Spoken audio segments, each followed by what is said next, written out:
Okay, so if you've ever had testing done and everything came back normal, and instead of feeling relieved, you thought to yourself, then why do I still feel like this? This really didn't give me any answers. Well, this video is for you. A lot of people expect normal test results to feel reassuring right away, but for some people, they really don't. Sometimes they actually make anxiety worse because they still don't have answers. And that doesn't mean anything bad. It just means no one really explained what normal test results are telling you. This is not a video about telling you to ignore symptoms.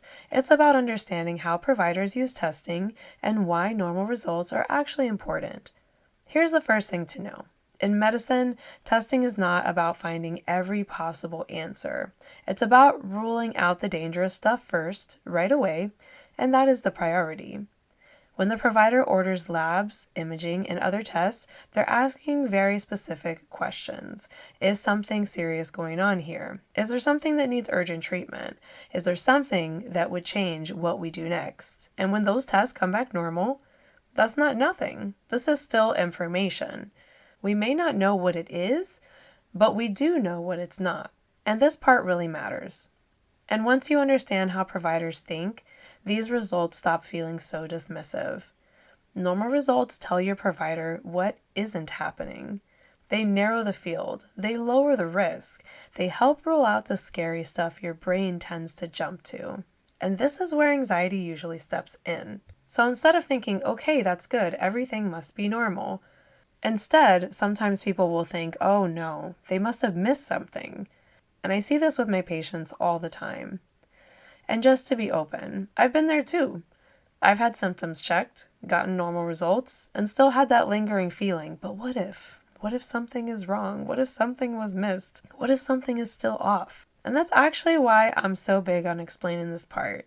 Here's the thing that most people are not told. Normal tests don't mean symptoms aren't real, they don't mean that you're being brushed off, and they don't mean nothing is happening. They mean something serious is unlikely. And that is a huge distinction. If this is already helping you feel a little bit less tense, stay with me, because this next part usually makes things click. A lot of symptoms that feel alarming are caused by functional or stress-related processes. Things like anxiety, nervous system activation, hormone shifts, or sensitivity to normal body changes. And these are things that don't generally show up on a standard lab test or imaging or anything like that.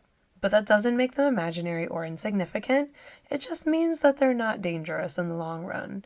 And that's where reassurance actually is a medical decision. Providers don't stop testing because they don't care.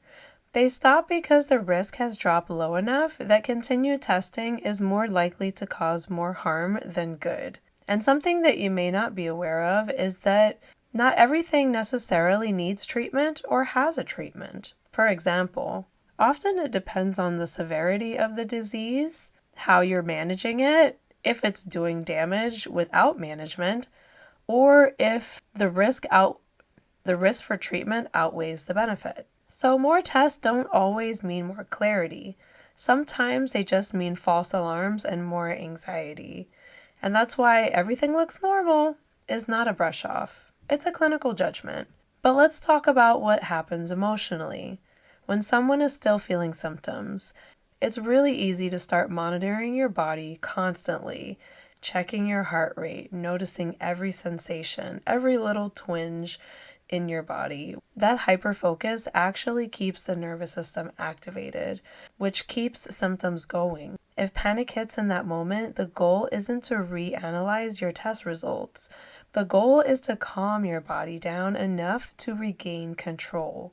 And when you're feeling this way, it's good to try to just do some distraction that pulls your attention outward, like walking, watching something familiar, talking to a friend, doing something boring, playing a game on your iPad, whatever you can do to kind of get your mind off of things so that that panic loop doesn't keep that hold on you.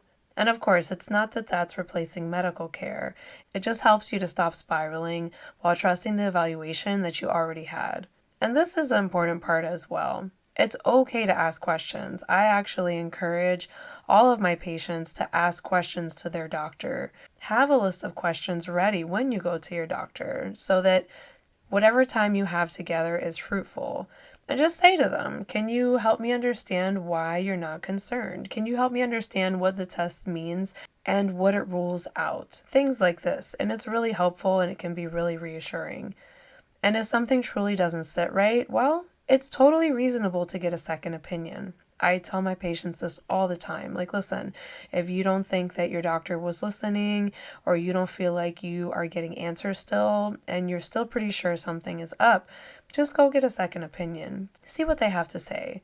But on the other side of the coin, chasing a rare diagnosis after normal testing usually makes anxiety worse, not better. So I don't recommend you go and, see 20 different doctors or anything like that. It's not going to help. So I basically generally tell my patients, if the first doctor you saw, you don't feel comfortable, you feel like they didn't listen, you feel like they didn't answer your questions or that they didn't investigate deeply enough, which, sometimes that does happen, go get that second opinion, see somebody else, see what they have to say. But if you're seeing multiple doctors and you're getting a similar consensus, then, at the end of the day, what all these doctors are telling you, it's probably accurate, Of course, there are those, rare outliers every once in a while that you see those mystery diagnosis shows about. But again, if you're getting a similar consensus, it's okay to go with that. And the goal isn't to ignore your body. It's to understand what your provider has already ruled out and why that matters. Normal results mean your provider has information. They mean the risk is lower, and they mean you're not being left in the dark. And when serious things are ruled out, it's okay to trust that. And that's what this channel is all about, helping you understand symptoms and medical decisions well enough that don't keep you stuck in fear.